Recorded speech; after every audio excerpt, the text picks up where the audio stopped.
অনেক হাজার বছর আগে একজন শ্রেষ্ঠ মানের পুরোহিত ও পণ্ডিত ব্যক্তি ছিলেন। তার নাম ছিল বৃহস্পতি। খুব স্বাভাবিকভাবেই ইন্দ্র স্বর্গের রাজা তাকে তার প্রধান পুরোহিত হিসেবে নিযুক্ত করেছিলেন। তখন একজন পুরোহিত খুব গুরুত্বপূর্ণ ছিল, কারণ যুগটা ছিল দাপর যুগ। এমন একটা সময় যখন মানুষের জীবনে আচার অনুষ্ঠান সবচেয়ে মহত্বপূর্ণ বিষয় ছিল। তারা বিভিন্ন পদার্থ এবং পদ্ধতিকে কাজে লাগিয়ে নিজেদের জীবন, আশেপাশের বিভিন্ন পরিস্থিতি বা অন্যদের জীবনে প্রভাব খাটাতে শিখেছিলেন। ভারতের দক্ষিণ ভাগে এই ধর্মানুষ্ঠান ভিত্তিক সংস্কৃতির অবশিষ্ট এখনও থেকে গেছে। কেরালা সম্ভবত দেশের অন্যান্য অংশের তুলনায় এইসব আচার অনুষ্ঠান অনেকটা বেশি ধরে রেখেছে এবং অনেক বেশি বিশুদ্ধতার সঙ্গে। বৃহস্পতির একজন স্ত্রী ছিলেন, তার নাম ছিল তারা।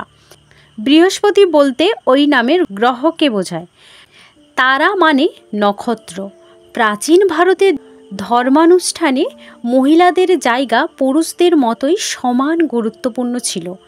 এই ধরনের ব্যবস্থাপনা, যেখানে একজন পুরুষ তার স্ত্রীকে ছাড়া একটা ধর্মানুষ্ঠান সম্পন্ন করতে পারবে না, এটা নিশ্চিত করেছিল যে মহিলাদেরও সমান সম্মান থাকবে। যদিও বাইরের জাগতিক পরিস্থিতি কঠোর ছিল, একজন মানুষ তার স্ত্রীকে ছাড়া স্বর্গে যেতে পারতেন না, একজন পুরুষ তার স্ত্রীকে ছাড়া মুক্তি লাভ করতেন না। বৃহস্পতির সময়কালে সামাজিক প্রথা এমন ছিল, যে কোনোভাবেই মহিলাদের অবহেলা, অপমান বা অবজ্ঞা করা যাবে না, কারণ পুরুষের জীবনে তাদের খুবই গুরুত্বপূর্ণ ভূমিকা ছিল। সমস্ত ধর্মানুষ্ঠানগুলিকে এমনভাবে প্রতিষ্ঠা করা হয়েছিল যে কোনোভাবে সমাজ মহিলাদের কোনো রকম অশ্রদ্ধা করতে পারবে না। আজকাল মহিলাদের কিছু স্বাধীনতা আছে বটে, কিন্তু দুঃখজনকভাবে এই স্বাধীনতার সাথে তারা অনেক অধিকার হারাচ্ছেন, যেগুলো আগে তাদের ছিল।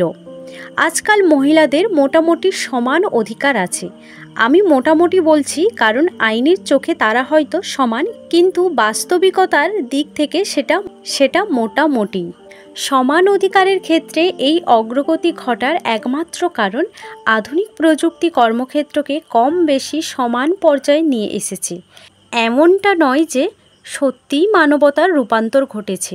বৃহস্পতির সময়ে সামাজিক রীতি বা ধর্ম এটা নিশ্চিত করেছিল যে একজন নারীকে বঞ্চিত করা, অত্যাচার করা বা অবহেলা করা যাবে না, কারণ একজন পুরুষের জীবনে সেও একটি গুরুত্বপূর্ণ অংশ ছিল।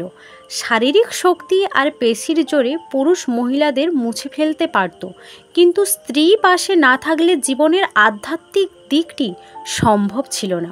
সেজন্যই নারীকে মর্যাদা দিতে তারা বাধ্য ছিলেন। যদিও তিনি দেবরাজের পুরোহিত ছিলেন, বৃহস্পতি সেসব কাজকর্ম করতেন, তার জন্য তারাকে তার প্রয়োজন ছিল।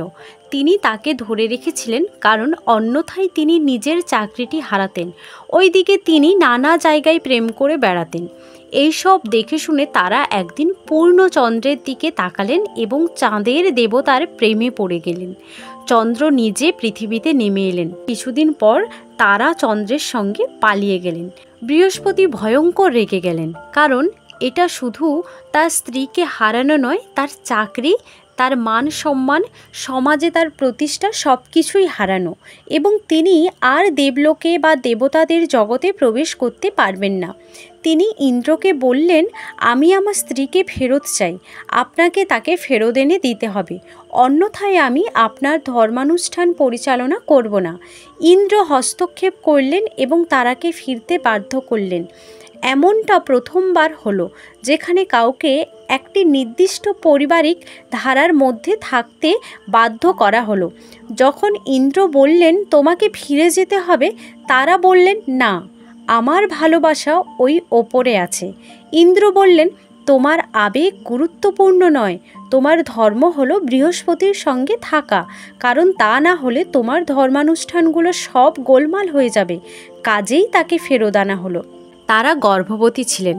বৃহস্পতি জানতে চাইলেন এটি কার সন্তান। তারা কোনো কথা বললেন না। লোকজন জড়ো হলো, তাতেও তারা কোনো কথা বলতে রাজি ছিলেন না। তখন গর্ভের ভিতর থেকে ভূমিষ্ঠ না হওয়া শিশুটি প্রশ্নটি জিজ্ঞাসা করল, আমি সত্যি সত্যিই কার সন্তান? যে কিনা তখনও গর্ভের ভেতরেই ছিল। সে জানতে চাইল আমি কোন বীজ থেকে তৈরি। সেই শিশুটির বুদ্ধির প্রশংসা করে অন্যরা বলল, তুমি আমার স্বামীকে বলতে অস্বীকার করতে পারো, তুমি দেবতাদের বলতে অস্বীকার করতে পারো, কিন্তু তুমি তোমার পেটের সন্তানকে প্রত্যাখ্যান করতে পারো না। তারা বললেন, এটি চন্দ্রের সন্তান। বৃহস্পতি ভীষণ রেগে গেলেন যে তার স্ত্রী অন্য একজনের সন্তান বহন করছেন। শিশুটিকে অভিশাপ দিলেন এই বলে যে তুমি যেন একজন নপুংসক হও, না নারী না পুরুষ। শিশুটির জন্ম হলো এবং তার নাম রাখা হলো বুধ, এই নামের গ্রহের থেকে। শিশুটি বেড়ে ওঠার সময় তার মায়ের কাছে আক্ষেপ করে জিজ্ঞেস করলো, আমার কি করা উচিত? আমি কি পুরুষ হিসাবে বাঁচব না নারী হয়ে? আমার ধর্ম কি? আমি কি সন্ন্যাসী হয়ে যাব? আমি কি বিবাহ করব? আমি কাকে বিয়ে করব, নারীকে না পুরুষকে? তারা বললেন, এই সৃষ্টিতে এত সব কোটি কোটি নক্ষত্রের জায়গা আছে, জায়গা আছে অন্য সমস্ত ধরনের জিনিসের জন্য এবং আরও বিভিন্ন প্রকারের জীবের জন্য, যারা না নারী না পুরুষ, না দেবতা না দানব। যখন সৃষ্টিতে এই সমস্ত কিছুর জন্য জায়গা আছে, তুমি চিন্তা করো না, তোমার জন্যও জায়গা আছে, তোমার জন্যও একটা জীবন থাকবে। তুমি নিজের মতো থাকো, জীবন তোমার কাছে আসবে।